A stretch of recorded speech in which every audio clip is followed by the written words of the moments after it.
ಎಲ್ಲರಿಗೂ ನಮಸ್ಕಾರ. ಪರಮಾನಂದ ಚಾನೆಲ್ಗೆ ಸ್ವಾಗತ. ಉಗಾದಿ ಹಬ್ಬದ ಹಾರ್ದಿಕ ಶುಭಾಶಯಗಳು.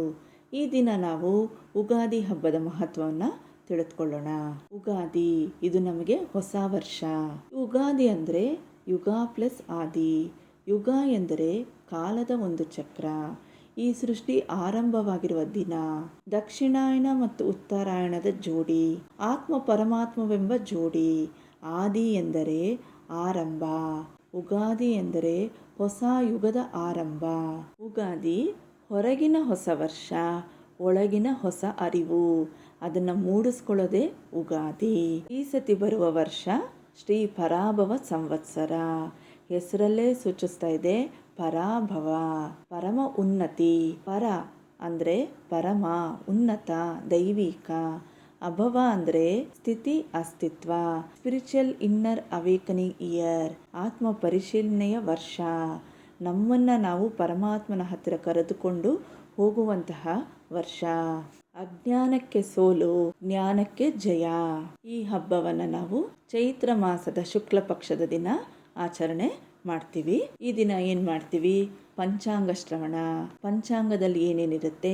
ತಿಥಿ, ವಾರ, ನಕ್ಷತ್ರ, ಯೋಗ, ಕರಣ ಇದೆಲ್ಲ ಕೂಡಿರುತ್ತೆ. ಕಾಲದ ಅಂಗಗಳು ಹೇಗಿದೆ, ಗ್ರಹ ಸ್ಥಿತಿಗಳು, ಮಳೆ ಬೆಳೆ ಹೇಗಿದೆ, ಪ್ರಕೃತಿಯ ವಾತಾವರಣದಲ್ಲಿ ಏನೇನು ಬದಲಾವಣೆ ಆಗುತ್ತೆ, ಯೋಗ ಹೇಗಿದೆ, ಕರಣ ಹೇಗಿದೆ, ಎಲ್ಲವನ್ನ ತಿಳಿದುಕೊತೀವಿ. ಈ ಸತಿ ಗುರುವಾರ ಬಂದಿದೆ. ಗುರು ಈಸ್ ದ ಅಧಿಪತಿ. ಯಾವ ವಾರ ಬರುತ್ತೋ ಅದೇ ಗ್ರಹ ಅಧಿಪತಿ ಆಗಿರುತ್ತೆ. ಇಲ್ಲಿ ಮುಖ್ಯವಾಗಿ 3 ವಿಷಯಗಳನ್ನು ತಿಳ್ಕೊಳ್ಳೋಣ. ಪ್ರಕೃತಿ ಚಕ್ರ, ಕಾಲಚಕ್ರ, ಜೀವನ ಚಕ್ರ. ಪ್ರಕೃತಿ ಚಕ್ರ ಇದರಲ್ಲಿ 4 ವಿಷಯಗಳು ಬದಲಾವಣೆ ಆಗ್ತಾ ಇರುತ್ತೆ. ಏನು? ಹುಟ್ಟು, ಬೀಜದಿಂದ ಸಸಿ, ಬೆಳವಣಿಗೆ, ಸಸಿಯಿಂದ ಗಿಡ, ಮರ. ಕ್ಷಯ ಏನಾಗುತ್ತೆ? ಎಲೆಗಳು, ಹಣ್ಣುಗಳು ಉದುರುತ್ತೆ ಮರದಿಂದ. ವಿರಾಮ, ವಿಶ್ರಾಂತಿ. ಮರ ಕೆಲವು ಕಾಲ ಶಾಂತವಾಗಿರುತ್ತೆ. ಸೀಸನ್ ಮುಗಿದ್ಮೇಲೆ ನೆಕ್ಸ್ಟ್ ಸೀಸನ್ಗೆ ಅದರೊಳಗೆ ಮರದಲ್ಲಿ ಬೆಳೆ ಉಂಟಾಗುತ್ತೆ. ಸೆಕೆಂಡ್ ಒನ್ನು ಕಾಲಚಕ್ರ. ಹೆಸರಲ್ಲೇ ಸೂಚಿಸ್ತಾ ಇದೆ ಸೈಕಲ್ ಆಫ್ ಟೈಮ್. ಏನು? ಇದರೊಳಗೆ 3 ಭಾಗಗಳನ್ನು ನೋಡ್ಬೋದು. ಚಿಕ್ಕ ಚಕ್ರ, ದೊಡ್ಡ ಚಕ್ರ, ಯುಗಗಳ ಚಕ್ರ. ಚಿಕ್ಕ ಚಕ್ರದಲ್ಲಿ ಏನಿರುತ್ತೆ? ಕ್ಷಣ, ನಿಮಿಷ, ಗಂಟೆ, ದಿನ, ತಿಂಗಳು, ವರ್ಷ. ದೊಡ್ಡ ಚಕ್ರದಲ್ಲಿ ಸಂವತ್ಸರ ಚಕ್ರ, 60 ವರ್ಷಗಳ ಚಕ್ರ. ಯುಗಗಳ ಚಕ್ರದಲ್ಲಿ 4 ಯುಗಗಳು: ಸತ್ಯಯುಗ, ತ್ರೇತಾಯುಗ, ದ್ವಾಪರ ಯುಗ, ಕಲಿಯುಗ. ನಾವೆಲ್ಲ ಈಗ ಕಲಿಯುಗದಲ್ಲಿ ಶ್ರೀ ಪರಾಭವ ಸಂವತ್ಸರದಲ್ಲಿ ಕಾಲಿಡ್ತಾ ಇದ್ದೀವಿ. ಇದು ಒಂದು ದೊಡ್ಡ ಬ್ರಹ್ಮಾಂಡದ ಗಡಿಯಾರ, ಮಹಾಕಾಲಚಕ್ರದ ಗಡಿಯಾರ. 3ನೇ ಪಾಯಿಂಟು ಜೀವನ ಚಕ್ರ, ಸೈಕಲ್ ಆಫ್ ಲೈಫ್. ಇಲ್ಲಿ 4 ತಿರುವುಗಳು. ಏನು? ಬಾಲ್ಯ, ಯೌವನ, ವೃದ್ಧಾಪ್ಯ, ಮರಣ. ಬಾಲ್ಯದಲ್ಲಿ ಏನು ಮಾಡ್ತೀವಿ? ಜೀವನದಲ್ಲಿ ಹೇಗೆ ಬದುಕಬೇಕು ಅನ್ನೋದನ್ನು ಕಲ್ತ್ಕೊತೀವಿ. ಯೌವನದಲ್ಲಿ ಆ ಶಕ್ತಿಯನ್ನು ಉಪಯೋಗಿಸ್ಕೊಂಡು ಕೆಲಸಗಳನ್ನು ಮಾಡ್ತೀವಿ. ವೃದ್ಧಾಪ್ಯದಲ್ಲಿ ಬಾಲ್ಯ ಯೌವನ ಸ್ಥಿತಿಯಲ್ಲಿ ನಾನು ಹೇಗೆ ಮಾಡಿದೆ ಅನ್ನೋದನ್ನು, ಅನುಭವಗಳನ್ನು ಮೆಲುಕು ಹಾಕ್ತೀನಿ. ಮರಣ ಸಮಯದಲ್ಲಿ ಒಂದು ಅಧ್ಯಾಯದ ಅಂತ್ಯ.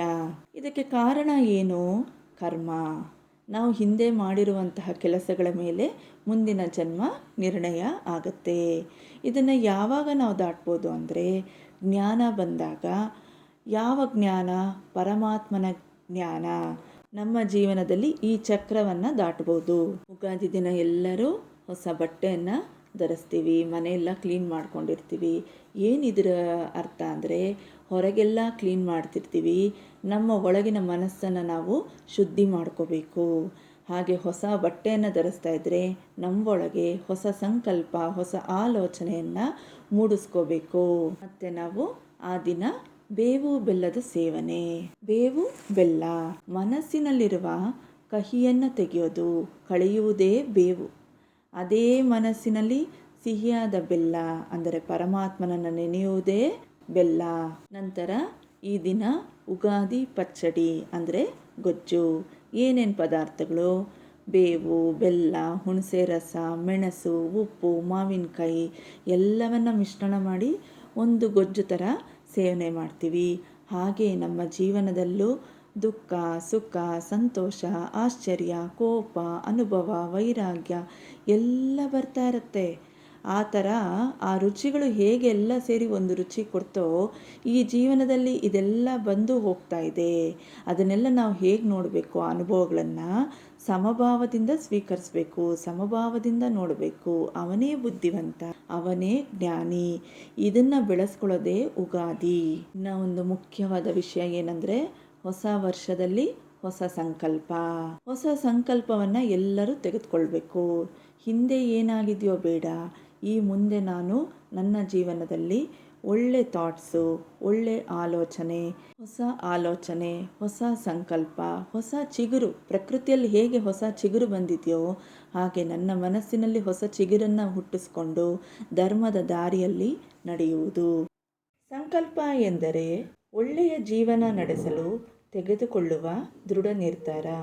ಆ ನಿರ್ಧಾರ ನಮ್ಮ ಬೆಳವಣಿಗೆಗೆ ಕಾರಣವಾಗಬೇಕು. ನಮ್ಮ ಗುರಿಯ ಹತ್ತಿರ ಹಂತ ಹಂತವಾಗಿ ಹೋಗಬೇಕು. ಹೇಗಿರಬೇಕಪ್ಪ ಸಂಕಲ್ಪ ಅಂದರೆ, ನಾವು ತೆಗೆದುಕೊಳ್ಳೋ ಪ್ರತಿಯೊಂದು ಸಂಕಲ್ಪ ನಮಗೂ ಒಳ್ಳೆಯದಾಗಬೇಕು, ಸಮಾಜಕ್ಕೂ ಒಳ್ಳೆಯದಾಗಬೇಕು, ಲೋಕ ಕಲ್ಯಾಣದಂತಹ ಕೆಲಸಗಳನ್ನು ಮಾಡಬೇಕು. ಅಂತಹ ದೃಢ ಸಂಕಲ್ಪಗಳನ್ನು ತೆಗೆದುಕೊಳ್ಳೋದೇ ಉಗಾದಿ ಹಬ್ಬದ ವಿಶೇಷತೆ. ಎಲ್ಲರಿಗೂ ಧನ್ಯವಾದಗಳು.